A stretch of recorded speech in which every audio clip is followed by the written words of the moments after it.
Friends, आज हम school internship के बारे में बात करेंगे। इसे टीचिंग प्रैक्टिस भी बोल देते हैं।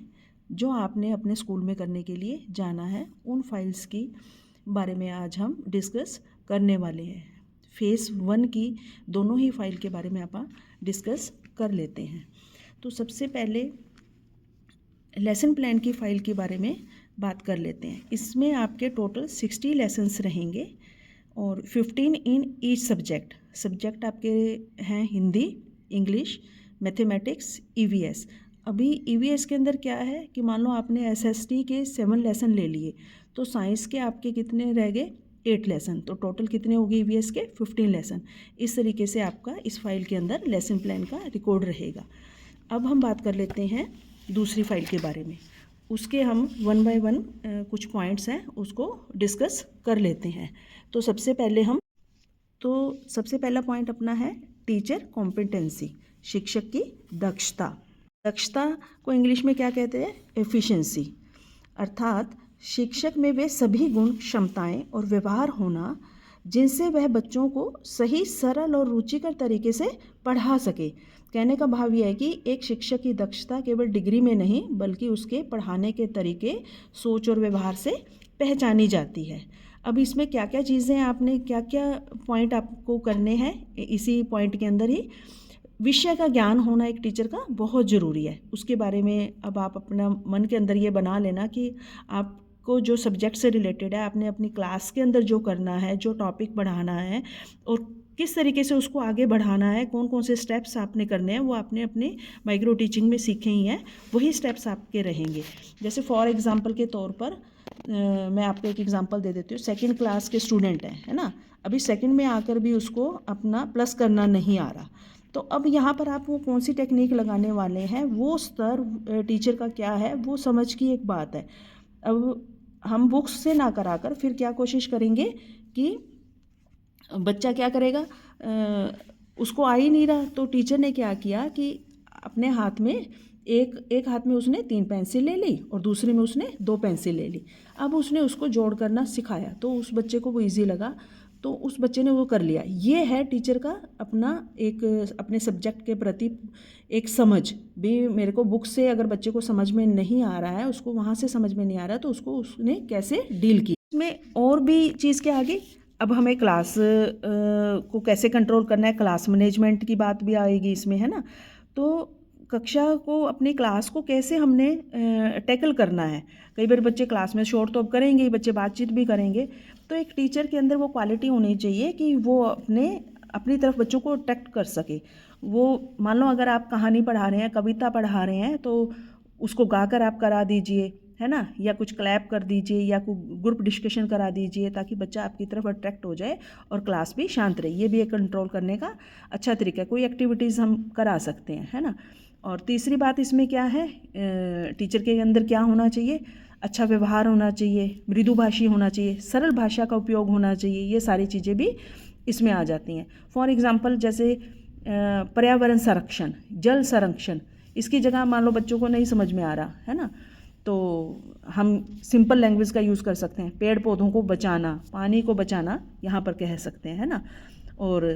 और क्या उस टीचर की क्वालिटीज़ होनी चाहिए, सकारात्मक होना चाहिए, मोटिवेट करने वाला होना चाहिए। मान लो बच्चे ने कोई गलती करी भी है, तो उसको हम ये ना कहकर कि भी तूने ये सारा गलत कर दिया, ये हम कह सकते हैं कि आपने अच्छी कोशिश की और अब हम इस टॉपिक को इस तरीके से करेंगे।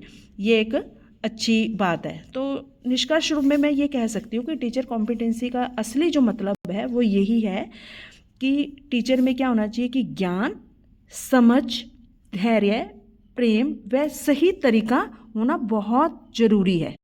अब इसमें आपका 2nd पॉइंट है लेसन प्लान रिकॉर्ड। अब ये आपने लेसन प्लान का रिकॉर्ड, आप लेसन प्लान की फ़ाइल में आप लेसन्स तो बना ही रहे हैं, अब आपने वहाँ पर वही चीज़ यहाँ पर आपने बतानी है अपने लिए कि आपने उस लेसन को कैसे पढ़ाया, किस तरीके से पढ़ाया, है ना। फिर अपनी जांच खुद की कैसे, किस तरीके से करी, आपने किस चीज़ का यूज़ करा, मान लो फ्लैश कार्ड का यूज़ करा, कुछ इस तरीके की चार्ट का यूज़ करा है, पीपीटी के माध्यम से आपने मान लो पढ़ाया, तो वो सारी चीज़ों का ब्यौरा आपने यहाँ पर लिखना है। अब बात ये आ जाएगी कि ये पाठ्य योजना के अंदर ये सारी चीज़ें क्यों ज़रूरी हैं, लेसन प्लान करना ही क्यों ज़रूरी है। वो आपको वहाँ पर भी माइक्रो टीचिंग में भी सब बता दिया गया था। सबसे बड़ी बात क्या होती है कि टीचर का यहाँ पर आत्मविश्वास बनता है, और प्लान करने के बाद क्या है कि समय की बचत हो जाती है। टीचर को खुद को पता होता है कि मैंने इतना ये चीज़ करानी है। और तीसरी बात ये भी होती है कि हमें पता होता है कि हमने किस क्लास के लिए, हम किस क्लास को पढ़ा रहे हैं, उनके स्तर के हिसाब से, उनके लेवल के हिसाब से हम कोई भी एक्टिविटी करनी है या कोई भी तरीका हमने अपनाना है, उसके हिसाब से ही करते हैं। तो वहाँ पर हमारी समय की बहुत सारी बचत हो जाती है। और बहुत इंपॉर्टेंट बात कि बच्चे बहुत आसानी से सीख जाते हैं, हमें बहुत ज़्यादा मेहनत नहीं करनी पड़ती है। इसके और भी लेसन प्लान के और भी बहुत सारे ऐसे पॉइंट हैं। सामान्य जानकारी देना, विशिष्ट जानकारी, उसके उद्देश्य क्या हैं, ये सारी चीज़ें मैंने अभी आपको ऊपर बता ही दी हैं। फिर आपका इसी के बीच में ही पॉइंट आ जाता है कि आपकी इंट्रोडक्शन कैसी रहेगी। माइक्रो स्किल में आपने इंट्रोडक्शन स्किल करी थी ना, वही चीज़ है कि प्रवेश क्रिया हमारी कैसे होनी चाहिए। जब हम आए, बच्चों के साथ हमने गुड मॉर्निंग बोला, उसके बाद हमने अपने लेसन को, अपने टॉपिक को जब स्टार्ट करना है तो हम सीधा टॉपिक ना स्टार्ट करके कुछ ऐसी बातचीत, अब आपके छोटे बच्चे रहेंगे फर्स्ट क्लास से और 5th क्लास तक के, अभी आपकी प्राइमरी क्लासेस की ये ट्रेनिंग हो रही है, इंटर्नशिप हो रही है। तो आपने अपने साथ उनको अट्रैक्ट करना है। आप बात कर सकते हैं कि आज आपने ब्रेकफास्ट में क्या खाया, तो बच्चे आपकी तरफ अट्रैक्ट हो जाएंगे। हर एक बच्चा अपने लिए ये भी सोचेगा कि मैंने क्या खाया, है ना। पूछ तो आप एक बच्चे से रहे हैं, तो सारे बच्चों का ध्यान आपकी तरफ हो गया। ये भी एक टैक्ट है, एक तरीका है टीचर का, है ना।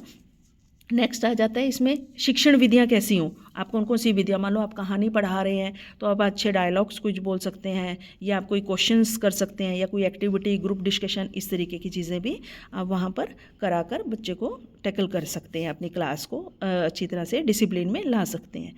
फिर TLM की भी बात आएगी यहाँ पर। तो जो TLM आपने वहाँ पर यूज़ करा, मानो ओरिजिनल करा, फ्लैश कार्ड करा, या मॉडल से बनाया, या कोई चित्र आप बना के लाए, या कोई ओरिजिनल चीज़ आपने यूज़ करी, या क्लास से ही आपने कुछ ओरिजिनल TLM का यूज़ करा, तो वो सारी चीज़ की आपने यहाँ पर अपनी लिखनी है।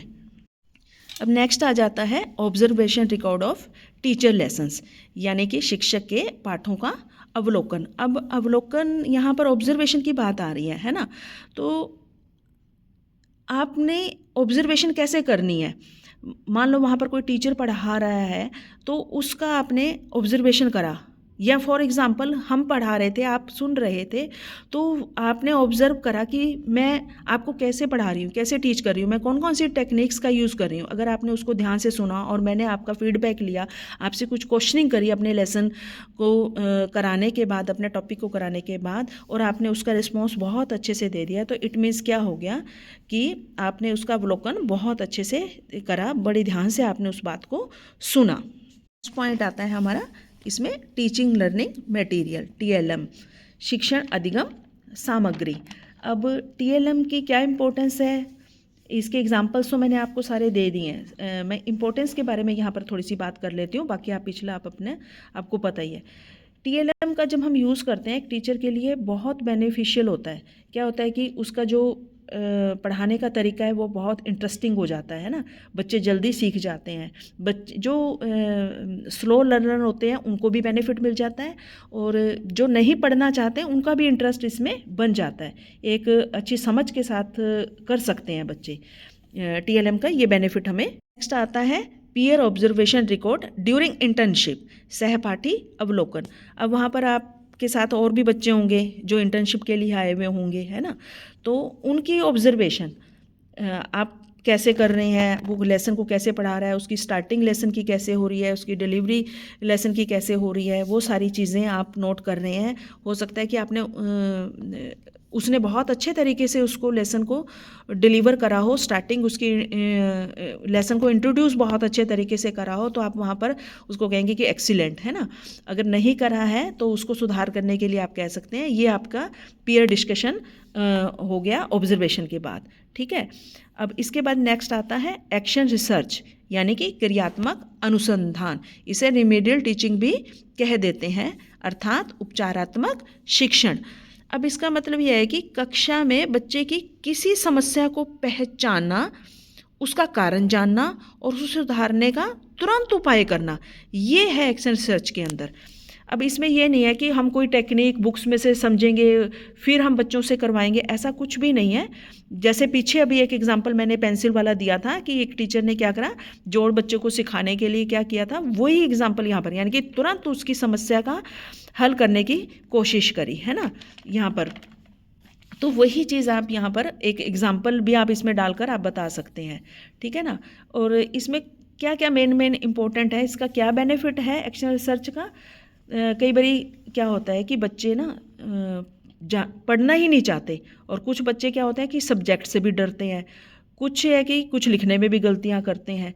तो उनको हम किस तरीके से करा सकते हैं, हम अगर हमें पता लग जाए कि वो क्यों नहीं कर रहा है, उसकी जांच पड़ताल हो जाए, तो हम तुरंत उस टाइम उसको अभ्यास के द्वारा प्रैक्टिस करा के, हो सकता है कि उसके घर में वो अभ्यास ही ना हो रहे हों, तो आप यहाँ पर अपनी क्लास में उसको करा सकते हो। और ये इस चीज़ को आप अपने एक जर्नल रूटीन में भी आप इस योजना को उसके अंदर लागू कर सकते हो कि मेरे को ना 5 या 7 मिनट ना रोज़ एक काम करना है कि अभ्यास कराना है ना, ताकि वो बच्चे जो ये चीज़ को नहीं करना चाह रहे थे या किसी चीज़ से वो डर रहे थे, किसी सब्जेक्ट से वो डर रहे थे, तो उसको वो भी कर सकें और उनकी समस्या का समाधान निकल सके।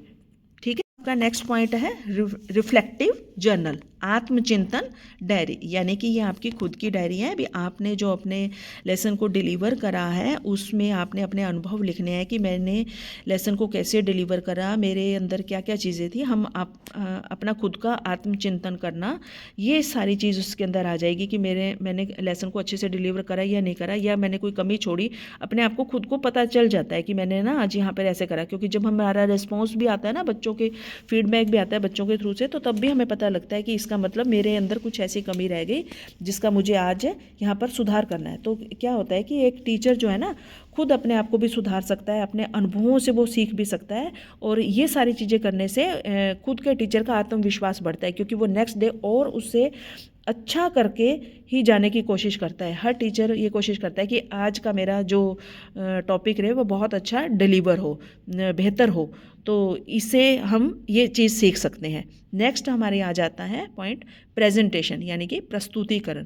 इसका मतलब ये है कि हम अपने विचारों को, हमारा जो टॉपिक है उसकी हम अच्छे से प्रैक्टिस करें। ये आपके लेसन प्लान के अंदर भी सारी जो चीज़ें आएंगी। यहाँ पर अब आपने क्या करना है कि अपनी एक स्पीच तैयार करनी है करंट टॉपिक के ऊपर। आप अपने क्लास के हिसाब से, अपने अपने स्कूल के हिसाब से आप ले सकते हैं कि किस लेवल के आपके बच्चे हैं, तो आपने उनके साथ कौन सा टॉपिक लेना है और किस तरीके से उसको आप बच्चों को डिलीवर करना है। तो स्पीच के अंदर क्या क्या चीज़ें होनी चाहिए, सबसे पहले तो कॉन्फिडेंस ही होना चाहिए हमारा अच्छा, और एक टीचर का कॉन्फिडेंस तो होना ही चाहिए।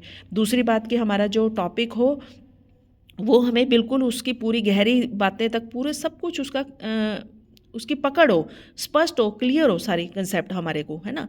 तीसरी बात होगी हमारी वॉइस जो है बिल्कुल क्लीन होनी चाहिए, और फिर उसमें क्या होना चाहिए, आई कांटेक्ट रहना चाहिए। यही हमारे लेसन प्लान के अंदर भी है। लेसन प्लान की जो हम डिलीवर करते हैं, जो हमारी प्रेजेंटेशन होती है, जो एक टीचर का लेक्चर होता है, उसमें भी तो यही सारी चीज़ें होती है ना कि हमारी भाषा सरल होनी चाहिए, स्पष्ट होनी चाहिए, हर स्टूडेंट के साथ आई कांटेक्ट रहना चाहिए। और तीसरी बात कि हम कौन सा TLM यूज़ कर रहे हैं, मान लो प्रश्न पूछ रहे हैं या चार्ट यूज़ कर रहे हैं, चित्र का यूज़ कर रहे हैं या फ्लैश कार्ड का यूज़ कर रहे हैं या PPT के माध्यम से हम पढ़ा रहे हैं। तो ये थे आपके सारे पॉइंट। ठीक है, तो मैं यही कहना चाहूँगी इस TP की फ़ाइल के लिए कि आप इसे बड़े ही अच्छे तरीके से अपने लेसन प्लान के साथ इसका रिव्यू अपना सारा लिखेंगे इसके अंदर। तो अंत में मैं यही कहूँगी, शिक्षक केवल किताब पढ़ाने वाला ही नहीं बल्कि समस्या सुलझाने वाला मार्गदर्शक और भविष्य का निर्माता है। बेस्ट ऑफ लक बच्चों, have a nice day. Thank you.